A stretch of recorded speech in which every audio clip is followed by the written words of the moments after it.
So what's up with white people? Hi everybody, I'm Dr. Chris Hoff. And recently I was challenged or encouraged by a good friend. And this friend sent me a text after the week of the Jacob Blake shooting and the killing of protesters by Kyle Rittenhouse. In his text, he asked, what would it look like if every time these moments happened, we called on white voices to be representative voices for the white community and give an account for what is happening? He went on, black voices often have the burden, the weight of talking about the trauma impact and how the community is dealing with these issues of injustice. What if white voices had to shoulder the burden of acknowledging why some white people continue to be afraid of diversity or why they continue to live out the sins of their ancestors?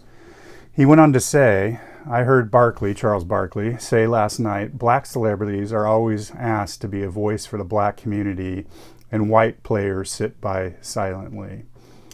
I took this as a nudge for me not to be silent. So in this video, I want to present a conceptualization of what might be underlying these acts of violence, more specifically the killings by Kyle Rittenhouse.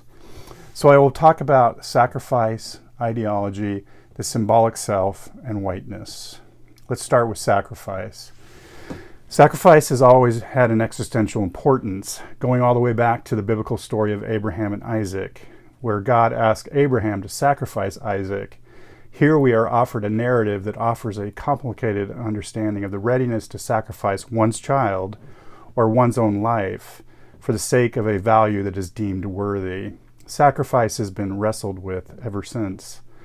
I remember when I was a child and was fascinated with all things Army and war, I found a book on Medal of Honor awardees in World War II that told each individual story. Even as a child, I was fascinated with these soldiers and their readiness to sacrifice their lives in an effort to save others or for a larger cause. I believe this is when the value of sacrifice took a hold of me.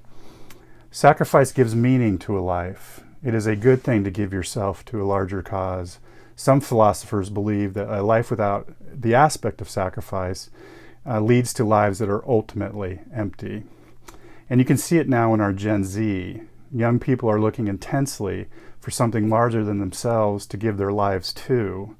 I imagine that Kyle Rittenhouse was searching for and ready to embrace sacrifice. But going back to the story of Abraham and Isaac, on one hand, it demands a readiness to sacrifice one's most cherished, but what is often missed is that the story of Abraham and Isaac contains implicit warnings about the potential perversion of the sacred demand into a murderous drive to sacrifice and be sacrificed. A murderous drive to sacrifice and be sacrificed. Yes, we must be careful. The good and meaningful embrace of sacrifice can be turned into something murderous. This is where we turn to ideology. So what is ideology? Well, one definition is that ideology is a coherent system of ideas that rely on a few basic assumptions about reality that may or may not have any factual basis. Believers in ideology range from passive acceptance through fervent advocacy to true belief. Here, recently, I found a visual example of what ideology might look like on the wonderful internet. Here you can see three examples of ideology. First, you have John Wayne.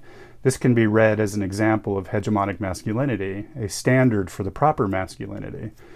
The belief system of what makes a man, strong, quiet, tough, ready to shoot the bad guys at a moment's notice. Next, you have Trump wrapped in the flag.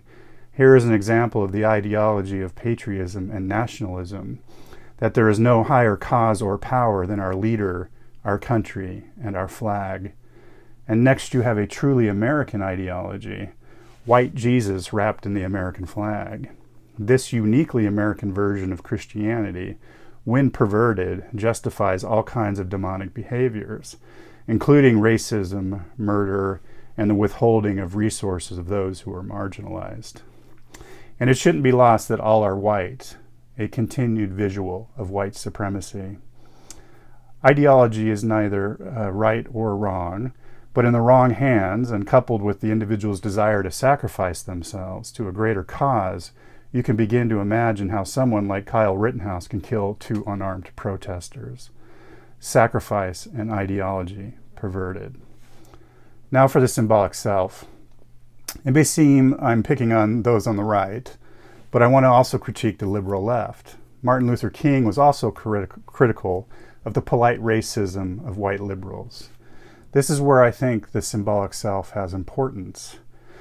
My definition of the symbolic self is how we look outside of ourselves for a possible self, how we might see physical attributes, demographic characteristics, personality qualities, feelings, thoughts, goals, values, standards, rules of behavioral regulation in all our significant relationships in other individuals or groups, things that we might be able to live into. As the Black community experiences a collective racial trauma over and over again, as they watch other Black people killed regularly by those tasked to protect and serve, and then have to endure these killings as they repeatedly shared over and over again on social media, I believe the trauma is heightened because of the experience of the symbolic self. They see themselves and their loved ones being murdered indiscriminately, a terrible trauma. So what about white people? Where is their symbolic self in all of this? Well, until we, all of us, can admit that we are Officer Derek Chauvin, that Derek Chauvin represents our symbolic self, we have little chance of undoing that vast systemic racism in our contemporary society. Until those on the left can acknowledge our own racist attitudes, that we all have the potential to kill the other, we will continue to fall victim of what Martin Luther King called polite racism, and not much will change. We need to thoroughly examine our own culpability in a systemic racism. We need to acknowledge that we, all of us, have the capacity to kill the other. And the paradox here is, in that acknowledgement, we can get free of these attitudes that bind us. I will be doing these videos more frequently, getting more in depth on these topics. If you are watching on YouTube, please subscribe and share. If you would like to support this work, please visit my Patreon page and partner up with me, and that can be found at The Radical Therapist. So, own your whiteness, and thanks for watching. Peace.